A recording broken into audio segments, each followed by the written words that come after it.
Bueno, buenas noches, tutor y compañeros. Mi nombre es Vladimir Barahona Salazar y a continuación voy a hacer la presentación del trabajo de antropología de intercambio cultural, donde nos dan 3 puntos los cuales debemos explicar. El primero nos dice que a partir de la lectura explica el concepto de aculturación e indique cuáles son los procesos que pueden seguir a un contacto interétnico. Bueno, según lo que leímos y lo que entendí de aculturación, es que la aculturación es el proceso que se da mediante dos culturas se encuentran en un mismo territorio y tienden a relacionarse aprendiendo una de la otra, tanto en la cuestión religiosa, creencias, políticas, costumbres.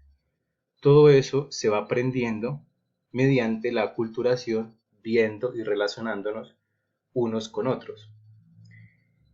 En ese pedacito, pues también investigué sobre un pedazo que se llama enculturación, ¿sí? O sea, la aculturación es muy parecida a la enculturación.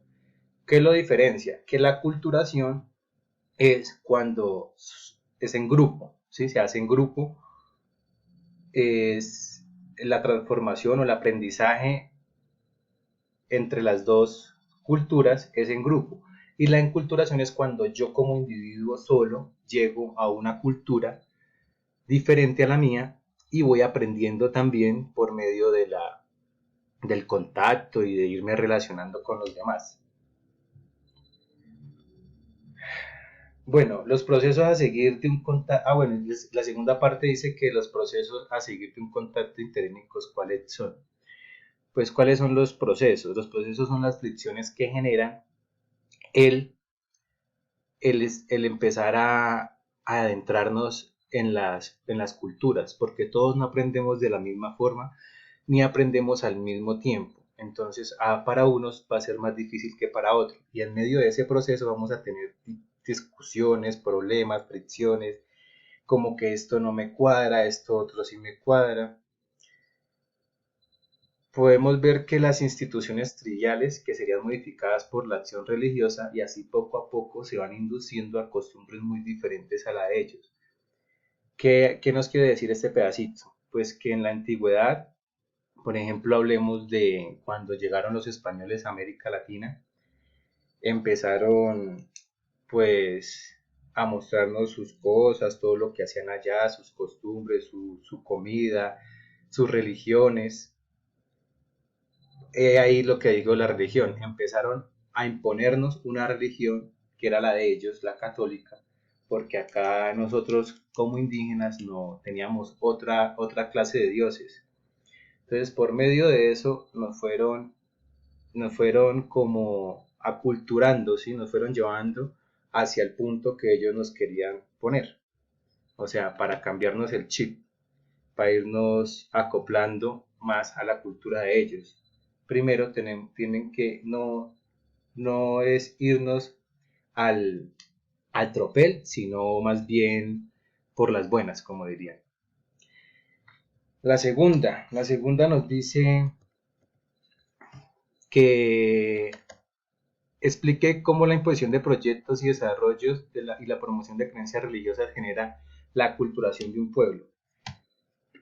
Podemos ver que en la agricultura del Medio Oriente y en México, la agricultura fue uno de los proyectos los cuales se basaron para poder aculturar a la gente, ¿sí?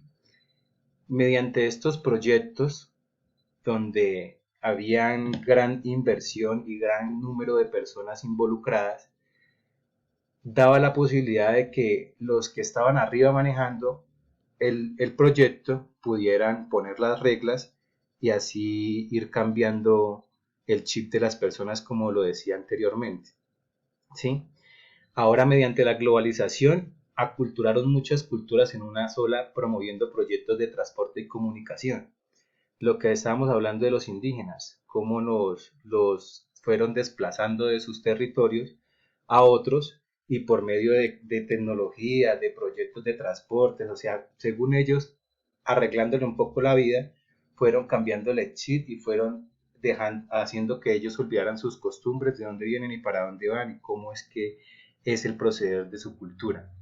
Es muy difícil ya encontrar eso hoy en día, una cultura virgen, porque ya ha sido violada por el hombre, el blanco, como lo llamamos.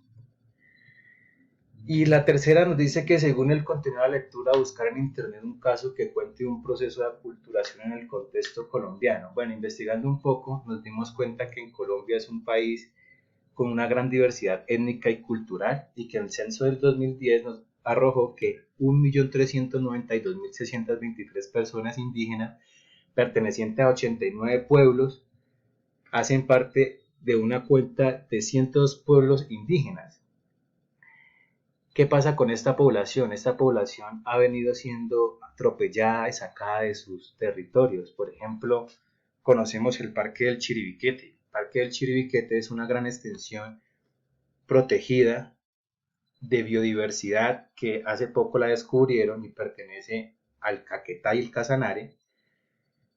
Y es una zona que ya están empezando a explorar, a sacar los grupos indígenas que son vírgenes y se encuentran en ese territorio protegiéndolo, han ido desplazando con el supuesto decir de que les van a mejorar la vida, les van a dar mejor calidad, que estudio, que comunicación, que transporte, que vías para que trabajen en la agricultura, pero eso nos damos cuenta desde un punto de vista lógico que es una gran mentira y que eso es un negocio, que quieren es desplazarlos para poder explotar esa tierra y empezar a culturizar la gente a que entre a un caos de la civilización que es lo que estamos viviendo hoy en día. Muchísimas gracias, profe y compañeros. Espero les haya gustado. ¿Alguna sugerencia? Por favor, estaré pendiente. Gracias.